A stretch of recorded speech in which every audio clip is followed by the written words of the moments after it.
짧은 설교 자신 있습니다. 사람은 이 세상에서 자기 뜻대로 생각한 대로 될 수 있다는 생각 가진 사람이 있습니다. 더군다나 배운 사람일수록 세상은 내 뜻대로 될 수 있다고 생각합니다. 그러나 자신의 힘으로 도저히 감당할 수 없는 일에 부딪히면 비로소 세상이 내 뜻대로 안 된다는 것을 깨닫게 됩니다. 이 세상이 내 뜻대로 안 되는 일이 왜 일어나는 것인가?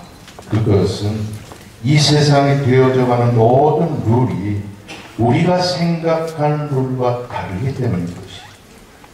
사람들이 제 아무리 아이디어가 좋고 기술이 좋다 해도 내 뜻대로 되지 않는 이유는 이 세상을 창조한 하나님의 룰에 의해서 움직여지기 때문인 것입니다.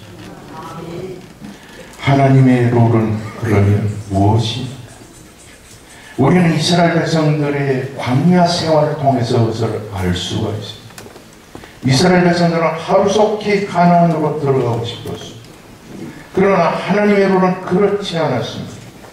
고난의 40년 광야 생활을 통해서 가나안으로 들어가는 것이 하나님의 룰이었습니다.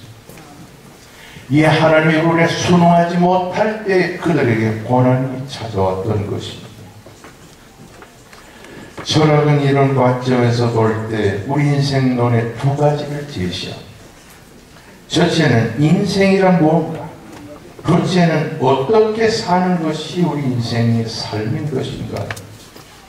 이 첫 번째 질문에 대해서 인간에 대한 철학의 대답은 인간을 호모사피언스적 존재라고 말합니다. 호모사피언스 존재라고 하는 말은 인간은 이성적인 존재라고 하는 말입니다. 인간은 자의 이성을 가지고 판단하고 누구의 간섭이나 누구의 제재를 받음이 없는 독립적인 존재로서 신의 존재가 필요하지 않은 존재라고 합니다. 그래서 니체는 신이 없을 때, 하나님이 존재하지 않을 때 비로소 인간은 자유로울 수 있다고 말하면서 무신론을 주장했습니다. 문제는 성경이 이러한 철학의 논리에 동의하지 않는다는 데 문제가 있는 것입니다. 성경, 우리 인간은 하나님의 형상을 다하는 하나님의 대리자로 세상에 존재한다고 말씀하고 있는 것입니다.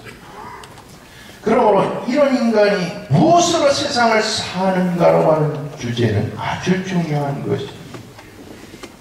어떤 사람은 물질로 세상을 산다.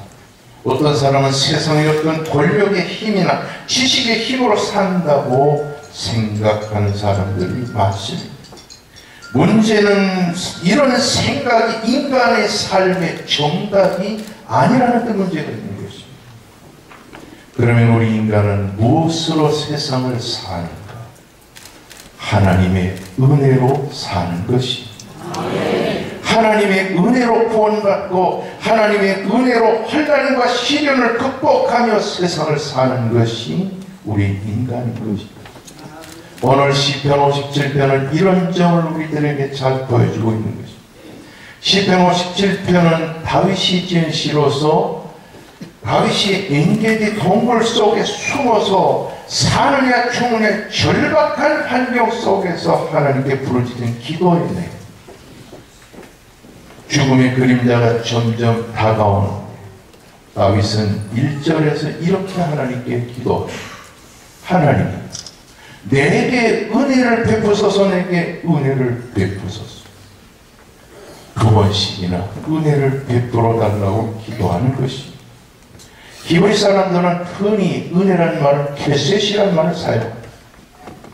그런데 이 케셋이라는 말은 선하심, 하나님의 친절과 하나님의 호의를 말합니다. 그런데 다윗은 이 본문 말씀에서 케셋을 쓰지 않고 가난이라는 단어를 씁니다. 의미는 똑같지만 감성적으로 가난, 케셋보다 더 따뜻한 감정을 줍니다. 여기서 우리는 다윗이 얼마나 하나님의 은혜를 갈망했는가. 또 히브리 사람들은 같은 말을 두 번 반복하고 세 번 반복할 때 이것을 중원체라고 합니다. 아주 강조한 거죠. 하나님이 내게 은혜를 베풀어 주셨습니다. 내게 은혜를 베풀어 주셨습니다. 내가 이런 절박한 환경 속에서 살 수 있는 길은 하나님의 은혜밖에 없다고 하는 사실입니다. 여기서 우리는 다윗의 신앙을 보게 되는 거죠. 사람은 은혜로 삽니다. 존 브랜치는 마틴 루터의 친구로서 종교개혁자였습니다. 그는 스페인어 찰스 오세의 군사들을 피해서 어느 다락방에서 숨어 있을 때 하나님께 간절히 기도 살려주세요. 이때 조용히 하나님의 음성이 들렸습니다.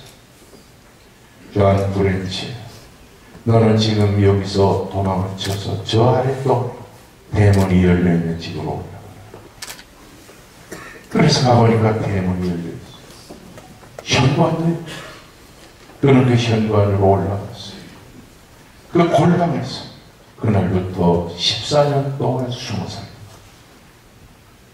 매일 한 마리 닭이 올라와서 알을 까보니 그러기를 14년 동안 그 하나의 계란을 먹으면서 살았어요. 그러다가 어느 날 찰스 오세의 군사들은 다 퇴각하고 자유를 얻게 됐습니다. 은혜라는 것이 바로 그런 것입니다. 그럼 도대체 하나님의 은혜가 무엇인가? 하나님의 긍휼입니다. 1961년 우리의 성경에 보면 1절에 하나님이 내게 은혜를 베푸소서 내게 은혜를 베푸소서라는 말을 이렇게 번역합니다. 하나님이 내게 긍휼을 베푸시고 내게 긍휼을 베풀어 주시옵소서. 무엇이 긍휼입니까? 하나님이 나를 불쌍히 여기시는 것입니다. 그래서 오늘 이 본문의 내용을 10절까지를 보면 하나님의 인자, 크신 인자라는 말을 많이 하고 있는 것입니다.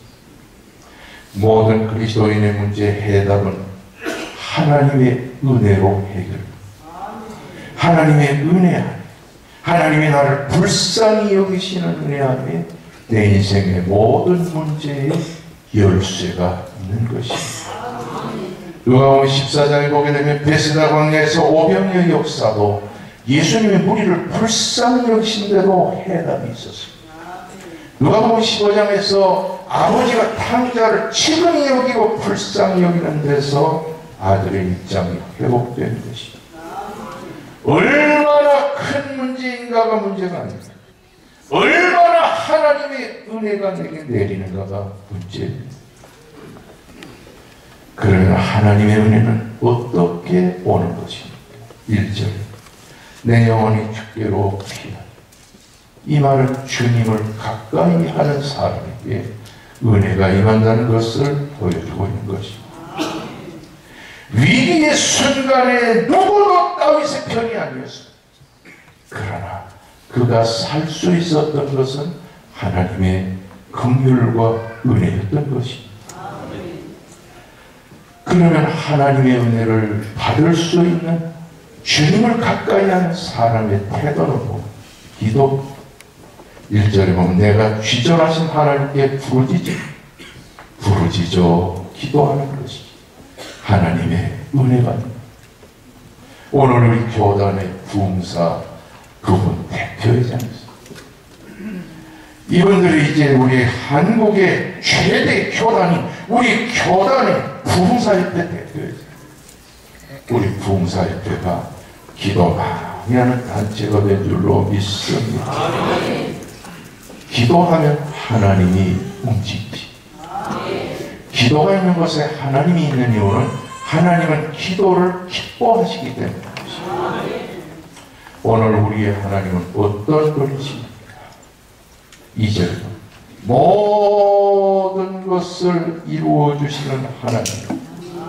모든 내 경제 문제, 신앙 문제, 남편 문제, 자식 문제, 진로 문제, 결혼 문제, 어려운 인생의 모든 문제를 이루어 주십니다. 여기서 이루어진다는 말은 히브리 말에 어떤 뜻이냐면 추가할 것이 없이 완벽하게 이루어주신 하나님은 문제는 하나님에게 있는 것이 아니라 우리에게 있습니다. 기도하지 않으려는 본성이 있는 것입니다.